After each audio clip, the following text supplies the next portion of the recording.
As of now, the Congress party is with the enemies of the nation. So I want to ask you, if you're a Congress voter, there is a problem I have with the Congress party more than with even Pakistan and Turkey. These are enemy countries.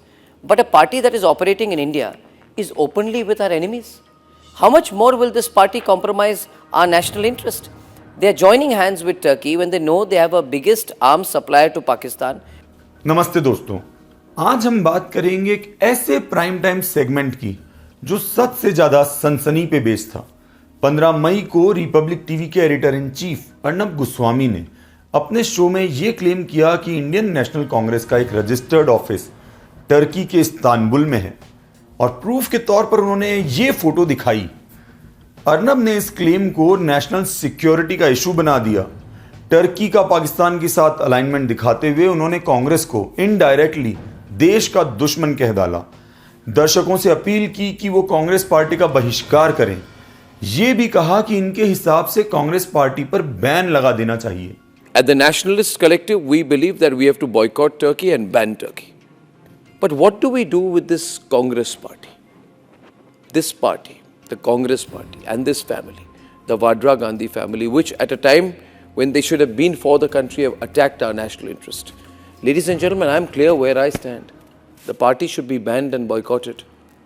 इस मुद्दे को और बड़ा किया BJP के IT cell chief Amit Malviya ने।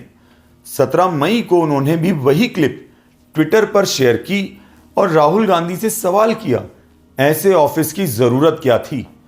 और फिर सोशल मीडिया का अपना मिस इन्फॉर्मेशन ब्रिगेड तो है ही। ऋषि बागरी और जयपुर डायलॉग जैसे अकाउंट्स ने इस कहानी को और आगे बढ़ाया बिना वेरीफाई किए। लेकिन रियलिटी क्या है? रिपब्लिक टीवी पर प्रूफ के तौर पर जो फोटो दिखाई थी वो एक्चुअली में इस्तांबुल कांग्रेस सेंटर की थी, एक कन्वेंशन सेंटर जहां सम्मेलनों का, कॉन्फ्रेंसेस का आयोजन होता है। ये किसी पॉलिटिकल पार्टी का ऑफिस नहीं है। Istanbul Congress centre Istanbul metropolitan municipality के अंदर आता है। मतलब नाम में कांग्रेस था, बस क्या वही काफी था? शायद अर्नब भूल गए होंगे कि कांग्रेस शब्द का मतलब होता है अ फॉर्मल मीटिंग और अ सीरीज ऑफ मीटिंग्स, यानी एक औपचारिक बैठक। तो इस्तांबुल कांग्रेस सेंटर को तो इंडियन नेशनल कांग्रेस का ऑफिस बता दिया। अमेरिका के संसद को, जिसे यूएस कांग्रेस कहते हैं, अर्नब इसका क्या करेंगे? मुद्दे पर आते हैं। तो आखिर कांग्रेस पार्टी का टर्की में प्रेजेंस है या नहीं? 2019 में कांग्रेस ने अनाउंस किया था कि वो इंडियन ओवरसीज कांग्रेस का एक ऑफिस इस्तांबुल में खोलने वाले हैं, जिसमें मोहम्मद यूसुफ खान को हेड अपॉइंट किया गया था। लेकिन 2019 के बाद कोई अपडेट नहीं मिला। इंडियन ओवरसीज कांग्रेस की वेबसाइट पर भी टर्की लिस्ट में नहीं है। सैम पिट्रोडा, जो कि इंडियन ओवरसीज कांग्रेस के अध्यक्ष हैं, उन्होंने ऑफिशियली क्लैरिफाई किया कि कांग्रेस का टर्की में कोई रजिस्टर्ड ऑफिस नहीं है। उन्होंने रिपब्लिक टीवी के क्लेम्स को दुर्भावनापूर्ण और बिल्कुल बेबुनियाद कहा।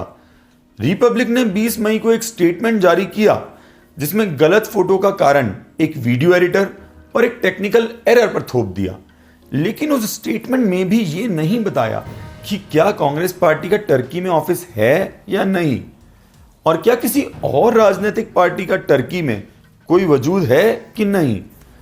20 मई को कांग्रेस की यूथ विंग ने अमित मालवीय और अर्नब गोस्वामी के खिलाफ एफआईआर भी फाइल करी, ये बोल के कि ये एक डेलिब्रेट कैंपेन था जिसमें झूठी इंफॉर्मेशन फैलाई गई।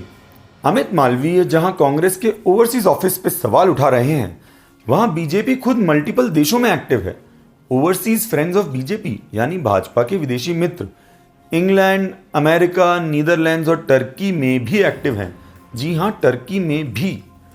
रिपोर्ट्स के मुताबिक टर्की में दीपांकर गांगुली नाम के व्यक्ति भाजपा के कन्वीनर हैं। 2018 में बीजेपी के विजय जॉली ने खुद टर्की के प्रेसिडेंट से अंकारा में मिलकर उनको बीजेपी का कमल वाला स्कार्फ भी दिया था।